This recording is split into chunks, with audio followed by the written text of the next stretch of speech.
All right. Hey, good evening, everyone. Dave Wilson of the Ringer Hire Show. Hey, it's Friday night. I guess I do. Do I have a life? Do we have lives on a Friday night, Jason? I mean, Yeah, I don't know. We do. We want to put on a good show for all everybody. right, put on a good show. Hey, everybody, tonight is one of the best subjects. I love having guests on, and it's going to be great to be with Jason tonight and find out somebody's other perspective on leadership. So we're going to do like a kind of like a 3-part series. So you know the drill. We'll be right back after this.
I always trying to think of to be able to sing along with that. Like, could there be words to it?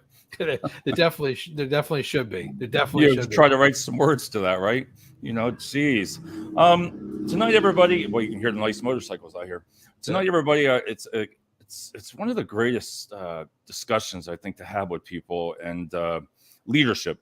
In the workplace, and just what makes a good leader and everything. And Jason, I'm just going to hit you right up. We're just going to go into it.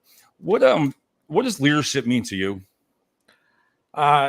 Leadership means to me is setting an example such that people want to follow you. All right, and that to get the most out of the people that are around you through leading by that example and being inspirational.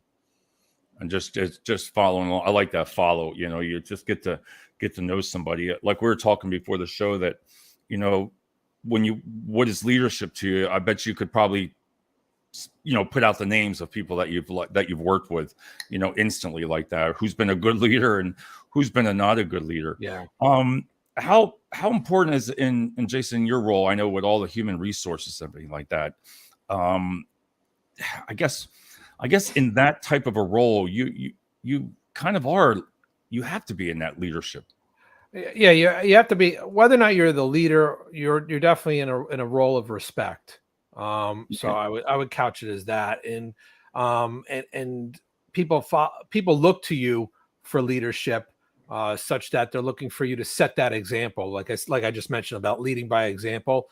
So they're expecting you to have that high integrity, the resilience, the courage that leaders often need, and then obviously the inspiration and motivation that come with that, and also recognition, rewards, all of it. I mean, you could just go on and on with the adjectives that go into leadership that I'm sure we'll dive into deeper. But yes, HR definitely is looked at as a leader within the company and the employee population for many of those reasons. Do you think that you're, if you want to say like you're born with leadership, you're a natural born leader? When people say, do you think that starts out very young? You know what? There's people that don't want leadership, but that doesn't mean that they're not leaders, right? Yeah. I see a difference between leadership and being a leader. So if I hate to bring the personal side into it, but like my wife, she doesn't want to be in a leadership role, but that doesn't mean that she's not a leader of other things, right? So at work, that is leadership role. So and certain people, maybe it's because of responsibility that they don't want to take on. Maybe it's they like to be more of an individual contributor, so they don't want to have to like lead others from that perspective. But that doesn't mean that they don't take the ball and run with it at times. So or set an example for others to follow. Work ethic.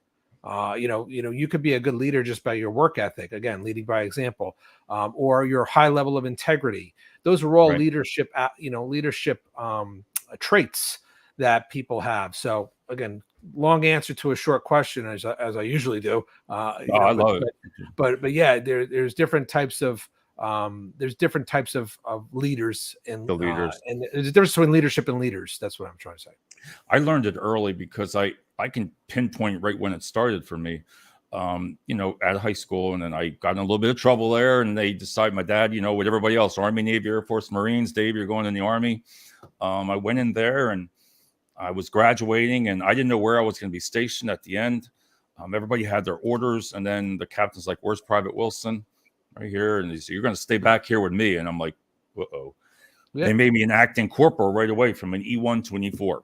Wow. So the next day when I reported, it was so weird, Jason, because the very next day, right out of boot camp and AIT and all that, I was doing the same thing, leading, marching with everybody, going up and getting the team, the new recruits. And I'll tell you what, I was so friggin' nervous. I always remember, like, wow, like they're like, at ease. I'm like, what the hell? Then that's when I started to learn, because as I took groups, I was only 18 years old, and I'm like, wow, I said, why did they choose me? And I'm just saying it humbly, because I must have shown something to where they said, we want you to stay back here. Because then I had to teach with the tanks. It was the tanks we were actually training. I was like, this was something. So from there in the military, that was my first example. And I'll tell you what, when I got out, I think that's when it really, every job that I've had, I've been in management, so that's my story. Yeah. And did they actually tell you what that reason for selecting you was? Well, they said because I presented myself well, and I did well, like when I had my room, when you had your inspections, I was always, I don't know if it was OCD, but I really, listen, I did what they said, those, drill sergeants and everybody, and I took it seriously. And then you had your kids, we're all teenagers, you might as well say, but some of them didn't want to do it. They were like, oh, screw, I'm like, and I did everything that I was told to do. Lead by example, like I said earlier. Yep, you were setting the example. You were. So I think mine came around, and again, it goes back to the just the human nature, the familial pack. I always have a problem saying that word. I'm the oldest of three, so I always had to, I was always pushed upon to set the example for my younger siblings, and so I think that's where I personally got that from, is that I had to set that good example growing up from my brother and sister that were younger, and that carried on, that carried on into, that just became a part of me throughout, and I wasn't always wanting to be a leader or the head of the pack around my friends or something, but I always wanted to set the right example and do the right thing. And I think, and again, that goes back to another leadership trait of just doing the right thing. I like that. I like the way you say that. Yeah. Yep. So I think, I think different people have that, but and then some people just, again, they don't want that. They want to be a follower, of someone else. And that's fine. Everyone finds their place. Right. Yeah. It doesn't mean my dad would always say, hell no. We were at the paper mill. He'd be like, we were all the supervisors. He was on the floor. He's like, oh, hell no. He was proud of all his boys. We were all the supervisors. Yep. But he was like, oh, hell no. But that was my dad. He didn't want to be in that. He loved running the machines, and I agree. But here's one thing: the commonality of a leader, and a follower. There's many things that they have in common. Like, again, working with integrity. Right. A leader must have utmost integrity, and maybe you're a follower, but you want to have you need to work with the utmost integrity, or teamwork, or wanting to learn, more in your role or something. Or being resilient and adaptable. Those are all traits that you wouldn't think are leadership traits per se, but those definitely make up a good leader, but they also make up a good follower as well. So there's a lot of commonality. Is that what you look for through your career? What you've done, and you're looking for build your team where you're at, and is that what do you look for when you see that in a new employee? Yeah, I mean, well, I think that when you look at newer employees, you look at making sure there's propensity for learning, Right. their ability to learn, their ability to be a good team player, their interest in like when you were in the Army, your interest to do your best and pay Yeah. attention, and then as time comes on, then you start noticing the differences of that new employee, what traits they might have to really to lend them to be a leader. Like, are they inspiring others? Are they Right. motivating others to do their best? Do they are they talking about something about what the purpose of being there, of what so that's when you start seeing the evolution of an associate, Oh, where they go from being someone who's an individual to being a team leader, yes. because they go from being a team player to being to growing into a team leadership role. So Yep. again, look at a basketball team, right? Not always is, very often not, is the captain of the team the best player. They're the No, best that's right. leader. No, that's right. So you might, it's that, because again, you don't have to be the best performer. You just have to be the person that motivates and inspires other to do their best. So those are what, when you start noticing that person, that individual becoming a leader. And I think it's evolutionary, like I just said. It's not something where right off the bat, Right. um, because again, it takes um, it takes time for someone to gain the trust of wanting, And make mistakes. Oh, yeah, wow. yeah. But again, the best leaders are the ones where they don't tell people what to do. People want to do their best for them. Right. That's where that evolution comes from. I like that part because when you were saying that, like when I came out of the military, we went to the paper industry. When I first started, I was only 20 at the paper mill. My dad and mom had been there for 20 some years, and my brother was a supervisor, all of us. But before, when I was in the union, I was running the machines and it was running. I was cleaning things, sweeping. They're like, it was a union shop. And they're like, what are you doing? Don't, don't, don't do all that. Don't. And I'm Yeah. like, I kept doing it. So long story short, they chose me to be a 10%er, and that was transfer, and started over to be a supervisor there. So there you are, that young again, with people that were twice my age, and I was like, wow, there again, I went through those feelings of, man, I'm going to make mistakes. What do I do? And I had to learn to watch other supervisors and what did they do, because nobody just gave it to you. Yep. You didn't have the kind of classes and everything that you probably get now, or you get these great books we'll talk about. But I learned from mistakes that everything I did, I was like, how does a 20-some-year-old tell somebody 50-some years old that's been in a job for 20 years and you are overseeing them? Yeah. I had the same, I want to say I had the same exact experience as you, Dave. Wow. Growing up, I was in a union food distribution Yeah. warehouse, and I did all the jobs working my way up. And very quickly I became a line supervisor, Yep. and I ran into the same mistakes of telling people what to do, using my title, you go do this, go do that, Yep. and telling people that, I think I was probably 19 or 20 at the same thing, telling people that Teamsters that were there for 20, 30 Yeah. years, and they're So, I looking at me mean, like, yeah, okay, whatever, little kid. But yeah, I'm exerting exactly. my authority and my title to tell, it's like, looking back, I'm like, oh, you're so stupid. Why were you, it's Yeah. you're not engaging them the right way. You're telling them, and that's not what a good leader does. It's so, but it was a learning experience, and I think those are the things that make, you have to have those stumbles. In I order worked twice as to, hard when their machines were having problems with the guys, yeah, that I would get right in there in dirt and I would help. And that was the secret. I noticed when yes. I helped them on their machines and they saw me, even though I was making mistakes, they would come over and say, get out of the way here, and and do Well, it like this. But I well, you know what think kind of that leadership style that is, right? Servant leadership. sure, right. Yep. So exactly right, and that's why that leadership style is so Yeah. popular, throughout history, because that is a leadership style that truly engages subordinates, and shows them that you're, as much as you're their leader, you're also their equal.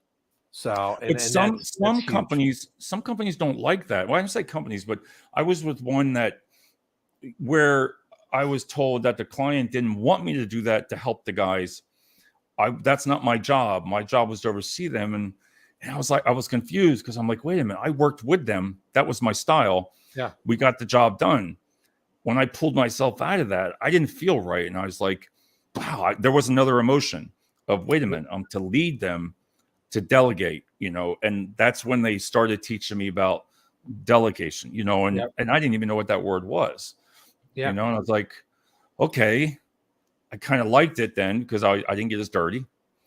But there again, I didn't feel that the guys respected me enough, the team.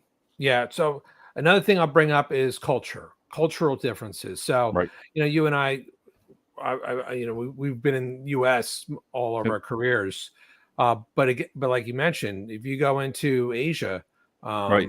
and society there, especially Japan and China, it's in Korea, very much dictatorial. You do what I say. There Yep. is no servant leadership type of perspective there. The authority, is taken very seriously. So again, they would never want you working side by side in a warehouse like that. If you're the leader, they are to respect you as the leader. So those Right. are the so again, cultural differences play a big role into some of these styles as well in the Especially workplace. nowadays because we are so much more diverse. Yes. I mean, Yep. we are, and I believe that's another thing that I was thinking about. I was like, okay, how do you train some? Yep. I think we lost Dave for a second. So another thing, oh, there you go. There we You go. back, Dave? Yep, I'm back. I heard as you train, you were saying Oh yeah, as you train. Go on. but as I was training, I was like, they were constantly just uh, coming after you, like like the one would the one boss would just nail you and just go after you, and that kind of style there was tough. Yeah. But he got results. He would always say, in order to get results, this is what you got to do. Yep. And I'm like, wow, that was not me. But when diversity with all the different groups, everybody's so different. And the diversity wise, some groups are like respect is a big thing in some different groups, and that's just what I've seen over the years. I don't know. I don't know what I'm trying to say, but diversity is just a lot different. It is. It is. And again, you have to understand the people that you're working with and what they Yeah. expect and what they've grown up and learned. So I think what you're trying to say is, you as a leader have to be adaptable. You have to be Right. adaptable to what those people, here's a famous quote regarding adaptability. Actually, Right. leadership is not about being the best. It's about making everyone else better. And that was Bill Gates. So it's about being adaptable to the workforce that's around you. Because again, it's not about you taking all the glory. The worst thing a leader could do is have an ego and say, that. "Oh, There we go. I'm the best." It's they have to. They always say, a leader should always take fault, but always should share in success, right? Right. So that's definitely something. But yeah, there's definitely learnings to be had though, from those approaches that you're saying. Like again, Yeah. boot camp, right? You Yep. get a drill sergeant and you're like, oh my God, this guy's a horrible leader. But what's the task at hand? It's to make sure that he's doing or she's doing everything possible to prepare those soldiers for a Yes. life or death situation. That's it. I actually had a leader at one point that I spent an entire day drafting and redrafting and redrafting and redrafting one email. Oh God. Over Yeah, over 8 hours, I must have rewrote that email a dozen times. Every time I would go into his office to have him proofread that email, he'd change it up again and keep on changing. And I'm like, by the end of the day, I mean, I was in my early 20s, and I'm like, you got to be kidding me. I'm like, what are you trying to do here and punish me? Like, Right. But I learned, the learning, it was all about a teachable moment there. The teaching is the importance of, putting out the best product you can, and also knowing who's that product's going to. So it wasn't an email that was going to, just someone. It was something that could have been legally used against us in the company, and it was being drafted for a senior vice president of the company at the time, and I had to make sure I had a product that things get political at those levels, right? Put out a product that really had that much. It was perfect. How about that? Right. So, but that was a teachable moment, just like the drill sergeant, preparing. But in your field, though, don't you have to, in your background, you're dealing with so many different people. Don't you, in a way, have to give advice to management, like a person? Like, you're trying to mold them too and give them teachable moments too, right? In a way, right? Because if you see a manager doing the same thing wrong all the time, you're having issues with people. Is it your place there to even train them and give them a teachable moment? Or yes, no, absolutely. Because what often happens is people are promoted based upon their individual performance. Right. Again, like I mentioned earlier, you might have the top scorer on a basketball team, and they all of a sudden they make that top scorer the team captain. Well, that just because that person was a good basketball player doesn't mean that they're going to be good to motivate other people. They're going to say, why the hell are you missing that free throw? I can make it. You should be able to make that free throw. Work, sit out there for 14 hours a day and keep practicing the free throw, and then maybe you'll be half as good as me. Right. Well, no, is that a good leader? Yeah. No, I mean, that's not a good leader. I mean, so again, what happens in companies often, like I said, is that they promote good performers. That doesn't necessarily make that person a good manager or a good leader. So that's where they get into trouble, and they're like, well, my team sucks. They're not as good as me, and I want to fire that person because they should know how to do that. I knew how to do that. It's like, and then there you go, where HR comes in and be like, whoa, stop. What are you doing to help them? What are you, how are you becoming the leader? How are you encouraging them? How are you training them? How are you approaching them? How are you giving them constructive feedback? It's like, so yeah, you just don't say, do as I say. And if you can't, then I get rid of you. I want someone who can. But you got to provide some type of, right there is like, I believe it's the management's fault. Like, okay, so you've promoted somebody. I like the part about starting out like a lead, building your way up, supervisor, man, all the way up like that. But when you toss somebody in there, I know what you're saying, but if their person's not performing, that's your job as a leader to give them the tools. Yes, no, absolutely. Because remember, it's a reflection on you, right? Team lead is when you have a team player that's weak, or a team that's weak, that's also a reflection on you as the leader of that team. So you have to, again, what are you doing to make them better? What are you doing to get the best out of them? And sometimes that's the team that you were dealt, and so. Again, there's definitely things that you need to do in a leadership role that go beyond just your own individual accomplishments, for sure. Right.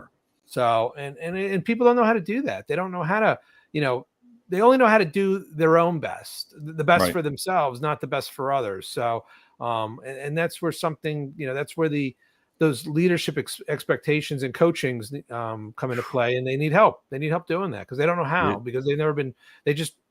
They just always worried about themselves, how they perform themselves, and not how they get the best out of someone else. That's something like that. And that's when I've heard, like when I see people give meetings and I hear them, I think the biggest thing that I've learned is I've been there and done it. I feel like I've made that mistake. Maybe I shouldn't have said this. Maybe I shouldn't have done it this way, but at the same time, I think you need to sometimes make mistakes to grow like that, to be able to learn, because it's, I see, like when I see somebody new, supervisor, what are you giving them? First of all, the type of training, but pull them to the side, and say, man, I wouldn't say it like this. I would start to give recommendations, because I would give them to say, this is what's going to happen. If you keep doing this, you're going to get XZ, you're going to get this way, and you need to just back off. But I respected when somebody did that to me, because I didn't know what to do. I was nervous. As hell. Well, again, I mentioned, we talked about mentorship a little bit in priors, so, you have to, being a good mentor is making sure that you're trying to prepare that person to be just as good as you, if not better. I like that word. I wish they did that more. I wish we used that word more, mentor. Yep. Somebody to learn from. and it's not, again, I'll use another example here, another quote. Leadership's not about being in charge. Right. It's about taking care of those in your charge. So, Okay. so you Like look that. at somebody and is not to, and that was by Simon Sinek. And it was about, it's about making sure that you're developing them and not just telling them what to do, showing them Right. how to, the whole, you can catch a fish, you showed, but if you show them someone how to catch a fish, then they can live, feed Yep. themselves for life. So again, what are you doing to show them how to do something, not just do it for them, or tell them what to do. So, so it's explaining the process of, And I like what. to learn more too. I'd like to learn. I think when you're managing a team, you need to spend your own time learning that position too. Like especially if you've never done it, it's kind of hard to lead somebody, but at the same time, you can learn from that person so much. Yeah. And then make it and listen to them and then take their ideas and make it their idea. Yeah. And I think it's okay to walk back, because I tell everybody it's okay to be nervous. If you're letting somebody go, you're new leader, and you got to let somebody go the next day. Listen, I've had plenty of nights I didn't sleep. I was like, oh my God, I got to go in there with this person. And it's okay. I say that's normal. For me, I've always said that, because if you're nervous, that's good. You should be. Yeah, and you're exactly right. That that is a two-way communication, right? Feedback. It's constructive feedback one way on both ways. So upwards and downwards. So I completely agree. It's and that also fosters creativity, like you said. Right. So I worked with a guy who was always he goes, you know what? He goes, I'm not smart. I'm actually pretty lousy. He said stupid, but he goes, but you know what I do know how to do? Build great teams with people that are much smarter than me, and I know how to lead them. And he did. He put together a fantastic leadership team. And he himself was not actually he was not that intelligent of an individual or himself. But he knew how to put together good teams. He knew how to lead that team, and he did that by giving them vision and purpose, right? So tying them back to the mission, vision, and values of the company, and giving them that vision and purpose of where they're going to and how they're going to get there. But he didn't come up with the actions, right? He let them formulate all the action plans and all that stuff, but he gave them the inspiration to want to do their best for him. And because they were intelligent people with military background, a lot of them, they came up with some brilliant operational plans that they were able to execute flawlessly, and drove exceptional performance based on it. I actually was the HR support in that area, and they went from last in the country on their scorecard to number 4 out of 52. They went from 52 to 4 in 12 months. With multi-million-dollar improvement in their P&L, all because of putting together a good team, leading them properly, and letting those people have some creativity to put together action plans to put in place. So he didn't dictate what the actions were going to be. He just fostered the environment. And that's one thing that leaders are really good at, is fostering an environment that will bring about that high performing teams. Performance team. And I sometimes always say, it's like, I don't know, you want to get out of leadership sometimes, but I don't think you can in your own mind, because it's something that, like, for example, myself, sometimes I'm like, wow, I don't know if I want to go back into that field again. I don't know if I want to go back in that field again. But there's certain aspects of the jobs that I miss. I miss that. I had one boss that I'll never forget, that let them feel the glory. You know what it's like to really feel good, right? Share your experience, teach them, let them feel what it feels like, and you're going to see the team evolve. I think, like we said earlier, it goes back to, with leadership comes pressure, of course. Yeah. When you're seen as because you have a responsibility, right? You have a responsibility, whether or not it's other people's livelihood, the decisions that you're making as a leader, to strategically or fiscally, could have an impact. And sometimes you have to make you're tasked with making hard decisions, Yeah. whether or not it's having to do a layoff or stuff like that. So yeah, there are pressures that absolutely come with leadership. Even look at a coach on a coach of a team. They got to determine, well, what person am I going to bench today? Look at the football, right? The NFL. Well, what quarterback's going to start? What quarterback's not going to start? So those are decisions that and if they made the wrong decision, oh, they're going to hear holy hell for it. Especially from the people that were losing big money betting. Trying to make. Oh my God. Yeah. So I mean, it's the leader with leadership comes a lot of being a leader. Comes a lot of those pressures, and that's why people do often want to steer away from it because they don't want that. That's not what they're looking for. But again, that doesn't mean that they can't be a leader in a subordinate role or in a follower type of role by giving that, like you said, giving creative solutions to their boss or helping to work, set a work ethic on the team that others follow, or just to look out for their boss, right? To look out for their leader, to make sure that if they see something that the leader, hey, you pull them aside. Sure, you really want to do that though? Like, that, have you thought of it from this angle or and help that person? Again, by doing that, you're not in the leadership spotlight, but you're you're helping that leader out by through your own leadership examples or through your own willingness to make the best of a situation. Well, I just wonder how you've kept all your hair and I haven't. I always blame all my hair for all the jobs I've had. But I don't get to pull it out anymore. It's gone. You got a full head of hair. It's very. What's funny is so my mother's side of the family, my grandfather he was bald by 30, and then the other side of the family, he had that head of hair, and I go, you know what? I said, I don't care what color it is as long as it's there. I don't care I don't care if it's purple, pink. I don't care. As long as it's there. That's awesome. That's all I really care about. I love it. I know. Right. I lucked out with it because supposedly you're supposed to follow, I think, your mother's father for their hair, and I would have been bald by 30 if that was the case. Been bald? So. That's funny. If you had to say, Jace, one of the things I think I've learned through the years is what I wasn't doing, because I had some employees telling me, Dave, like, shh, listen, effective, effective communication. Yeah. Thank you. Wow. I'll tell you what, when you really do sit back and you have to learn to listen. Yes. And then speak. I would have to learn, because then I've learned to pause. I try not to jump out anymore because I've learned just let it go, breathe. Then I think you can do. But how do you even teach that to somebody? You know what? I had the same problem, and I'm so happy we just transitioned to communication, because it's the one thing we haven't talked about yet, and it's super important. I was the exact same. I was so excited with what's going through my brain that I had to feel like I had to spurt it out, But over time, I've learned to lay back, listen, just like you said, listen, absorb, and then contribute at the right time.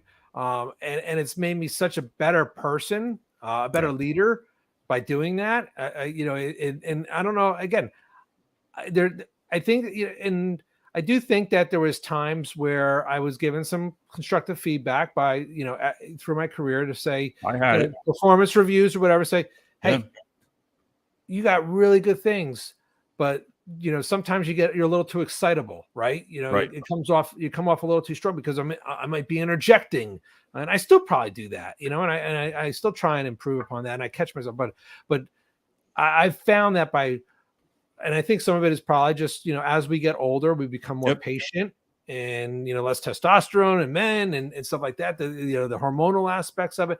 But it really has had a huge impact on my ability to be a leader by sitting back and think and listening to what's being said in the room, and then contributing at that right time. It's made my commentary and my input and what I've had to offer, I think, much more valuable, both as an HR professional, but also as a strategic leader. Because it's funny though that I'm so happy, but I don't want to take away from the fact that communication is huge from a leadership perspective.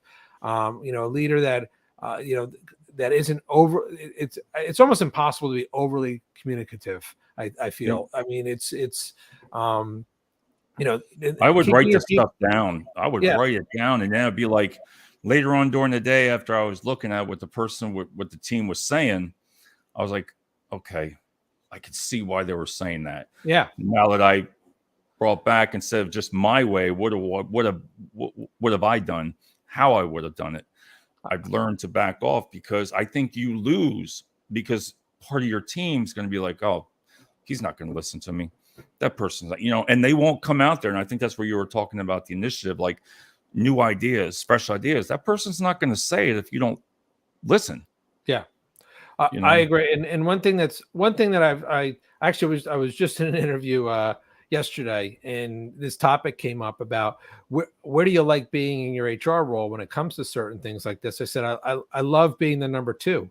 Right. That person that's able to help that senior leader, the CEO or president or owner, because when an owner or the head person that's talking in a Right. room, whether or not it's to their staff or to a town hall, one thing that they're not doing when they're speaking is probably listening because they're speaking, right? So they're not able to observe the body language necessarily of what's going on. And that's where that whole, like you said, that listening perspective comes in, especially as an HR professional. I get to be there, and as that person's delivering upon their, whatever they got to talk about, action items, their fiscal plan or whatever it might be, the new project or initiative they're rolling out. I get to sit there and listen and observe the room, And listen. right, and see if they're, the body shifts and the, and the commentary. And I also get to, go behind afterwards and say, hey, what do you think of that? Because they might not be willing to tell that leader that, but they might be willing to tell me, and then I can help summarize the feedback and bring it to that leader in a confidential manner without giving away who said what necessarily, but helping to summarize the feedback. And guess what? That makes that leader all the better, because they're able to shift if they need to, full steam ahead if they, based on that commentary. So again, from an HR role in this, it's important to be able to get feedback from different avenues. And again, as a leader, you should be doing the same, not just HR, but I'm saying like a leader shouldn't be just trying to get feedback directly. They should be indirectly getting feedback from other strong leads or strong players that are well respected. Hey, what do you think? How do you think that went? They should always be seeking that feedback as well. I think you have to, because I've watched HR direct, and I always say like, how would I have handled that? Because some of the stuff I'd be like that HR goes through, I'd be like, wow, that is how do you decide this? How do you sit by yourself and throw a ball against a wall and be like, well, I'm going to do this? But I've watched a good HR director like take on a meeting with discipline with a couple of people that didn't get along. And when you have them in that room and that person's on the phone, you set those boundaries, you set those rules before that meeting goes. And then I could see why you have to sit there, because when you get a thing on your phone saying, Dave, shh, shh, I'm like, okay, just let it go. And then to control that meeting, to make those decisions, I guess what I'm saying is I feel for it, because I'm like, how the hell? I don't know which way it would go sometimes. Yeah, well, we used to be on conference calls where you couldn't see the person on the other side. You could just hit mute and have a side conversation. You can't really do that so much anymore. Yeah, you're texting. I'm like, yeah, you're texting as you're talking and not trying to look down so people see it. I'm telling Dave right now, what are we talking about? Like you can't do that anymore because. But there's some tough calls, and that's leadership to me. When I look at an HR, I always tease people about HR, that, but. You got to have that. I have to be able to respect too. I think that respect comes in because they're making those decisions, and then everybody's out there talking about it, But I always say, hey, what would you have done? What I mean? And it's correct. Hard. And I think that goes back to the some of the things that I've mentioned in prior podcasts on here. My 5 Ps: proper preparation prevents poor performance. So that goes to a leader as well. Is if a leader is going to have a conversation with an audience and roll out something new, they better damn well have done some research and see it beforehand. Is this going to be well received or not going to be well received? Like they should have they should have done their due diligence ahead of time before they communicate someone, so they don't have to. The last thing a leader ever wants to do is backtrack, right? Just like why someone fires someone, the last thing they ever want to do is have to rehire that person because they were told, guess what, you didn't do it ethically or legally. So backtracking is one of the worst things that a leader ever wants to do, because it's accepting that they failed. Right, they failed as being a leader of one perspective. So, being prepared with what you need to do is very important from a leadership perspective. It goes to having the integrity. It goes back to having just again not having to backtrack and lose that lose that leadership, leadership perspective or whatever. I can't think of the word I'm thinking of right now, but I always look at things when I say that where I've made mistakes, and the reason I love talking about leadership is, I guess it's because, like we've been there. I say you've been there and done it in a way, in a way, but the hardest thing, but then it got easier, was to learn to apologize. Yeah, there was times to where I was like in a meeting, and afterwards, I'm like, you know what? I treated that person bad, right? I didn't feel right. And you know what? It was hard to do, but to pull that person in at the end of the day, say, listen, I'm sorry. I don't think you deserve me talking from anything. And it helped my turning point there on some things like that. I love Dave. I love being on these podcasts with you, because we're right here. Because I was the word that was right before you said that, I'm thinking is authenticity.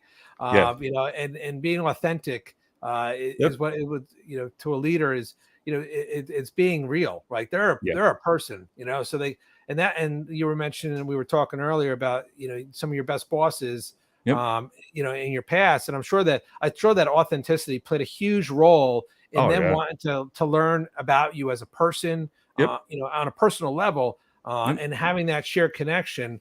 Not in having just being authentic with you, to so that again, and authenticity isn't just about like you mentioned. It could be admitting fault, right? Showing you that I am human. I do make mistakes. I am the leader. I get it.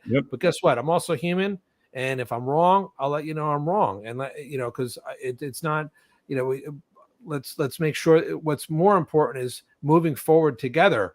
And that's perfect. Sure I like that when you say it. So it's not move forward at any cost. It's move forward together. The other thing I was looking in when we talked about is, I like the way this was worded here: inspiring vision of the future. Yeah. And all these things that we've talked about, and we got a couple more yet that we've talked about, it all comes back to the same thing. And I like when we talked before, how you were saying, treat others the way you want to be treated. We've always heard that. And I think it comes back to listening, the communication, being flexible, delegating. It all comes back to leadership. And how do you want to be perceived? Like, all right, well, Dave's an ass, or he's not going to listen to her. He's not. But what do you do, and how do you get people to see your vision? Like, you want to grow with a company. Just because you want to grow, like you said before, doesn't mean that person sees the same vision. So how do you get there? How do you get there, do you think? Well, again, it's time. So I really enjoyed in the past personally working through, they're called objectives and key results. So they're called OKRs. And what they do is they tie at every individual level of the company, from the top all the way down to the lowest ranking job, everyone's goals, or everyone's objectives. They're transparent in that they show everyone where they fit in the pie, where they fit in the organization, and they're also transparent that everybody can see it. And then usually those goals are, for the most part, are measurable. All right. And then, so I'll use another quote here. The best way to predict the future is to create it, but it's not just to create it. It's to create. I like that. I've never heard it. I'd never heard of it like that. So that was a quote by Peter Drucker. And then I just added to about, but you're not creating it by yourself. Right. You're creating it together. And that's where the whole teamwork, the camaraderie, I like that. Maslow's hierarchy of needs, right? They have the esteem, the camaraderie, Right. The sense of belonging. That's where you tie people together with that vision and purpose to say, hey, this is what the organizational's goal is, right? Right. Mission, the organization mission, vision, and values. The vision, okay, that's really the goal of the organization, whether short term or long term. But then breaking that down, well, what does that mean to me? Like, That's what does that mean to exactly right there. me in my Right there job? is what I'm I talking mean, about. Yep. I serve the food in the cafeteria, so what does that mean Right. to me? Like, and that's where it's important that those OKRs, they're a web that ties everything together, and Together. they're shared down through the organization transparently, so everyone understands. Like, okay, I know I only own this part of the widget, but you know what? That widget, that little part that I own, is important, and Right. that's where my boss or my leader has to be to bring out for me to understand how important that is. There was a podcast I listened to. It was about an owner of a company, and one of the people, their job was to clean the toilets, Right. and then they owned a health food store, and they're like, so I didn't clean the toilets today, big deal. But they brought it back that what happens if a customer came in and had to use our bathroom, and the Right. bathroom was, it Yeah. was messy, and here we are, we own a health food store. So how does that portray the company's image as being a health food store? And then we have a dirty toilet, That makes sense. dirty bathroom. So again, as much as you think it's a small little task that has to be done, the importance to the company is a reflection of the overall company. It could be disparaging to the entire. So taking that and rolling that up, it could be a big deal, right? So what happens if the garbage is overflowing, or what happens if the aisles are messy and not safe? So everything that's put together, and there could be importance given to any job to show how they impact the overall success of the company. And that makes total sense. But you got to break it down, right? So here, I'll use one other example. Car, right? We all own cars, right? Or we all have driven and been in cars. What's a car is only as good as the parts that go in it, right? Right. So Yeah. you might have one little fuse in that car, and guess what? It won't start. It won't start. One little fuse, one little 50-cent fuse, and the car won't start. Or you have one little switch that's broke, and the air conditioning doesn't work. Well, guess what? Everyone in the car, when it's 100 degrees in that car, are going to be really upset about being in that car because one little part isn't working. But the same goes in a company, right? Every employee is a part of the company.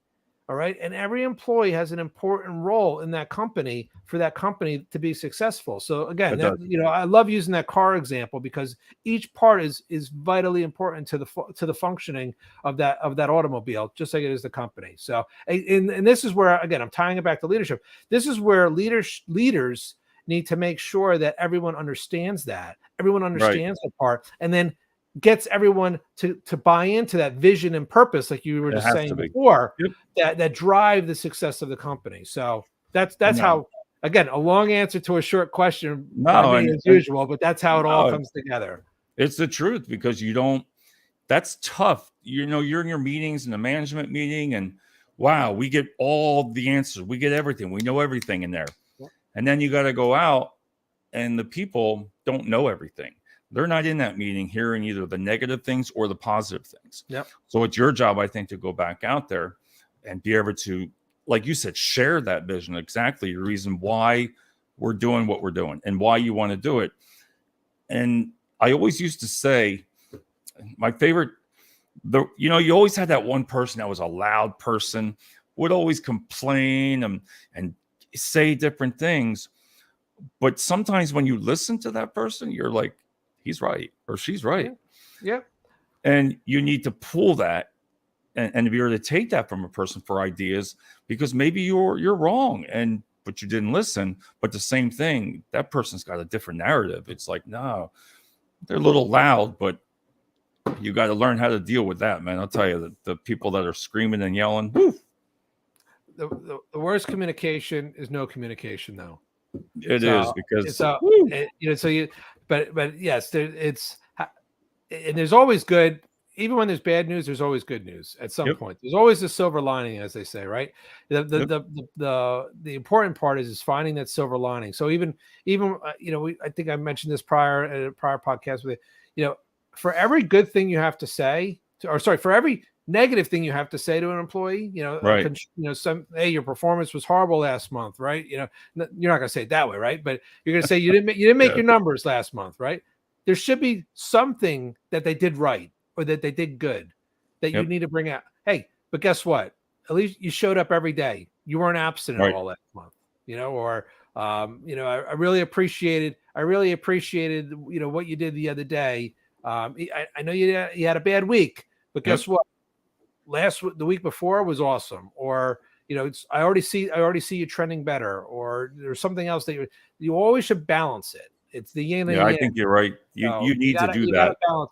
So even if a company has bad financial news, there's got to be something good they can deliver as well, or say, because the worst thing they could do is say nothing. Because that's true. I agree. I agree with that. Communication's huge. Yeah, because if you don't say anything, that's just as bad. I mean, they go home, and I believe leadership affects the family also, family life, because if you're miserable at work, you having problems, or things aren't going your way, your management teams, there's so much going on at home, and then when you bring it home, that's one thing you had to learn too, because you had to stop. You're going home now, and that was always a hard thing to do too, because your significant other, your family, they want to know stuff too. What's wrong? Yep. And then you're like, wow, you just can't escape it. Well, I agree. And on the flip side, when something's going well, right, what has the manager done to make sure the family knows about it? Right. No, you're right. I mean,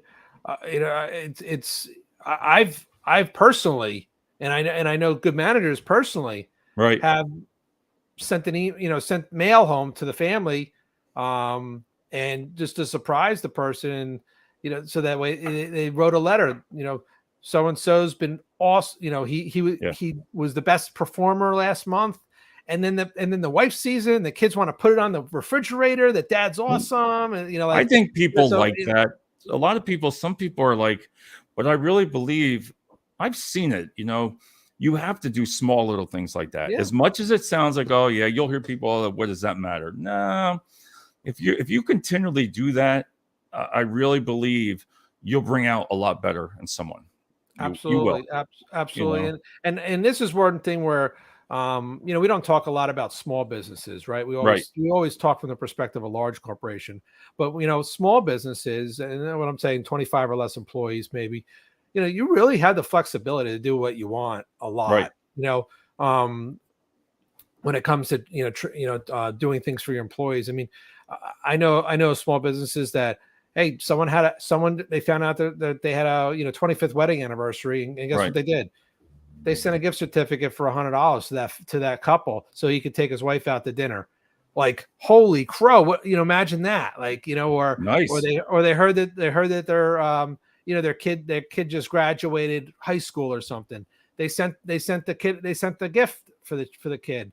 Nice. I love it. With going to college, like you pull them in, or the child just had a surgery. So what do? They sent the teddy bear to the house for the child or something like that. And just had a surgery. Like, those are the things that, like, holy crap, talk about leadership and engagement. Now, you can't necessarily, you're restricted somewhat on, being consistent and with larger corporations. But when you're a small employer, and I'm sure we have an audience here that has small businesses and stuff like that, and some flexibility.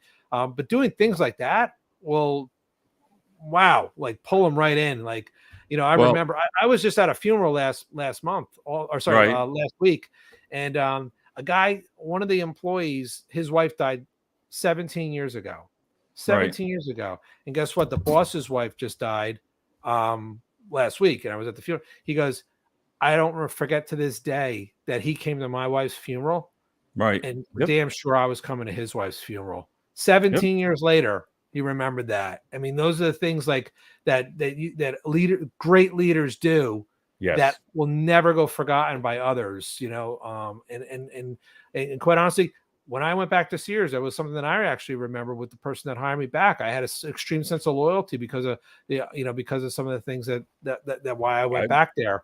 Yep. And I stayed with Sears a lot longer than other people did because of the commitment and some of the leadership and the people and they had even left, but some of the Right. leadership that was portrayed, upon me going back there when you're doing that, we had one guy I'm going to be recognizing. I was blown away.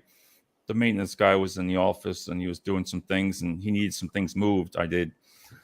So another employee comes in, starts lifting it out, and I said, what's he doing? He goes, oh, he's on his break. He wants to move up. He works on his breaks. He comes over and helps me on his breaks if there's anything he can do, because he wants to wear a red vest. Okay. And I'm like, so I got $50 saying I always got the approval. But my point there is, like, here's a guy on his breaks, 30 minutes, he was working because no, I want to help anything because I want to wear a red vest. And I was like, he wants to move up. Right. And I was like, wow, how the hell do you even recognize something? Like, you have to recognize that. You have to. There are absolutely awesome people that, in this world and in each company that just want to do the right thing. Yep. A sense of pride, a sense of they do. It's like what I mentioned. I don't know if I mentioned on the show or one of my own little podcasts, because that putting the shopping cart back at the grocery store. I know you said that. It's the smallest little thing, but it just feels good doing it. Like you feel like you're doing the right thing.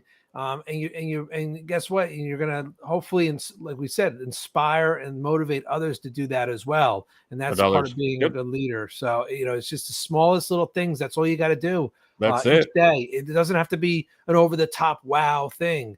Just small little things will inspire others. And leadership could be that small. It could be that minuscule.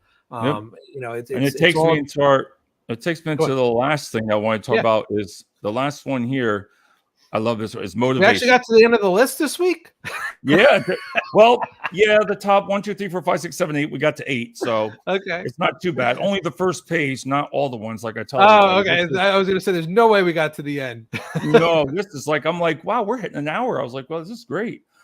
As we talked before, with the communication, delegation, vision, delivery of the vision, coaching, team building, motivation.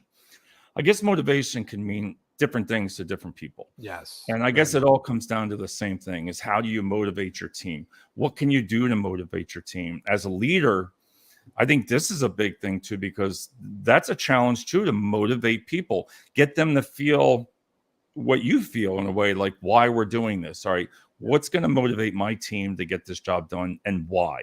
Yep. Yeah. And you said it right off the bat, not everybody's the same. What motivates one person doesn't necessarily motivate the other person. And that's what's important about, from a leadership perspective or a supervisory perspective is to understand and learn your people, to get to know them. You're their boss, but guess what? Being their boss is not just telling them what to do. It's understanding who they are, what drives them. That makes sense. I like that. No, that makes sense. It's, and again, it's I just said it before, that quote before, leadership's not about being in charge. It's about taking charge. It's about taking care of those that you're in charge of. So by doing that, what I'm trying to say through that quote is by taking care of them, you're learning what motivates them. You're learning what's important to them. You're learning, through time, and whether or not they're willing to share. Are they married? Do they have kids? How old are their kids? What are their kids' hobbies? What do they do as a hobby after? You might not even realize that person leaves at 5 o'clock every day because they have to pick up a child for daycare by 5:30. Or guess what? Their son, they teach baseball and basketball to they're the coach for their son or daughter's team, and they're a national championship team, and like that's what motivates them. And or it is money, but you got to make sure you give that person the opportunity to make the most money they possibly can. Or again, work-life balance. There's so many different things it could be. It might just be that person wants to learn more, and they really want someone to help mentor them to grow.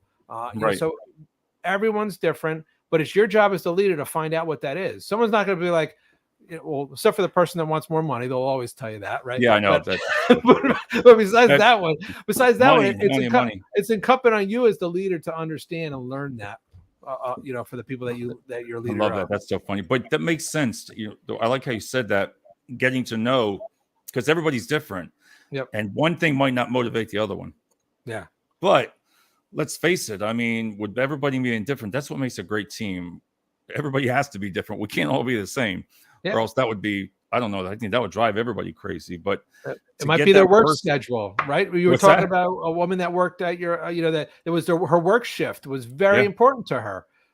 More than the money, more than the benefits, it was that work schedule. That's what motivated her. That's what made that job so important to her is working those certain hours, because that afforded her that worked with her. It was complementary to her life. You need to know that you want to. I think there's ways to go out and learn your employee. I like when you said that, learn your employees. Yes. Because I think it's kind of like having that in your back pocket. Like, okay, you know what? This is what motivates Dave. I know by either praising him or making him sound like he's something out in front of everybody, that's all he needs. This person, on the other hand, needs the money. This person has a basketball national, you know what I mean? Mm-hmm. Any little thing probably adds up, I'm sure. And those are all icebreakers that you could do within the entire team as well, especially when it comes to personal hobbies and interests. Right. They're so easy to bring the whole team together. And someone like, hey, I love that. I love those chairs that you make. Can I buy a couple off you? Like that brings the team together, that camaraderie, that sense of belonging. And when you have that whole tribe, when they feel like part of that tribe, they don't want to leave the tribe. Right. They're there. They're embedded in that, in that team. They want to be a part of that. And that drives retention, and that drives teamwork, that drives performance, high performing teams. And that drives you as being a respective leader overall, because you're fostering that environment. Your environment. And that reminds me of one on LinkedIn, this one company in Bethlehem. We always talk about cultures and everything like that. And when you have these big companies that you've been in, it was so different than years ago. Now, I mean, some of these logistics companies, you have 1,000, 2,000, 3,000 people. How do you do that? I'll tell you what, from being on LinkedIn, it's like every other day they're doing something. It doesn't matter. They're taking images, pictures. They're either having food. They're celebrating certain things. They do dress up things, just little things like that. And it's constantly. I mean, you can't, if I was to say, wow, that's what sticks out, is the motivation. And for them to do that, those employees look happy. I don't care what they say. I'm sure they are. Yeah. And the investment, the monetary investment that ownership or that leadership team's making is probably minuscule over the savings that they're having, and or revenue that they're driving off a higher performance. I'm sure they're doing it, but they're getting the benefit of it. Absolutely. And it's a win-win. And they like it. Win-win. If they like it, they like that free lunches. You see it all. It's not just pizza either. I'm like, man, look at all that stuff. I was like, man, they had some steaks. Yeah, tell me what company this is off the, after the show. They cooked some steaks for one group. They had one group that made some kind of goal, and they got steaks. And I was like, at work, you got a steak? I was like, oh my God. But you know what? You couldn't make it up because it's on LinkedIn. It's on that company. It's right there. I'm like, damn. I said, that'll motivate me. I used to go and throw a grill in the back of the pickup truck, because I had a field distribution team, field service team. And I used to go to different areas, and I used to cook them hamburgers and hot dogs, barbecues every summer. We do that. Like just throw the grill in the back of the truck and go out there, and you're giving them some Gatorades and some water, some some pie and cake. And you're jumping in there, and we absolutely at times did a couple as well. So especially for some of those top performers, they got the good steaks. They got the good steak. That was the reward for being the top performer. I always joke around with that. I like steaks for DJing all the time. Like if somebody gives me a job, or if I give them a job, listen, I like Omaha steaks. Omaha steaks. You just go online, send them to Dave, and he'll be happy. So, there we go. I'll be happy. But Jason, I want to thank you so much. Wow, an hour and 5 minutes almost. I got through 2 pages only. 2 pages. So I'm glad. Good thing it's a 3-part series. Yeah, because like we've talked a lot about it tonight, and like I said, one more time, the flexibility, effective communication, delegation, vision of the future, motivation, delivery of the vision, coaching, team building, and innovation and problem solving. I mean, that was just the show tonight. And I think if you work on these things, and I've learned it, that's what I mean. Every single one of here, I'm like, I keep putting on this show, like, oh, I've made that mistake. Oh, I've made that mistake, you know. But the way I look at it is, I'm like, I'd like to be able to teach somebody else not to make those mistakes. Well, you know, everyone at one point was a follower, not a leader, right? Everyone started from as a follower. You know, as a child, you weren't born as a leader right off the bat. You learned it. No, you know, earned it, right? It's a learned trait. And what I guess what my point is it's never too late to learn the trait. That's it's never too late to make that decision that, hey, I want to start becoming more of a leader. So what we're discussing here is things that people can implement at any point in their life. So that was, it's a great topic. Awesome. It's an absolutely great topic. It is. So I want to thank you so much. I'll tell you what, it's Friday. Well, it's only 8:50. That's not bad. Yeah, 8:50. It's Friday night. The night's young. That's it. It's young. You're all dressed up. I didn't have the tie. I have the tie, but I didn't have the tie clip. Yeah, we're missing Kenny tonight. I don't know what happened with Kenny. So, I will tag him on this and say where he was. Thanks, Jason. I'll talk to you right after this. All right. Thanks, Dave. Have a good night. You too.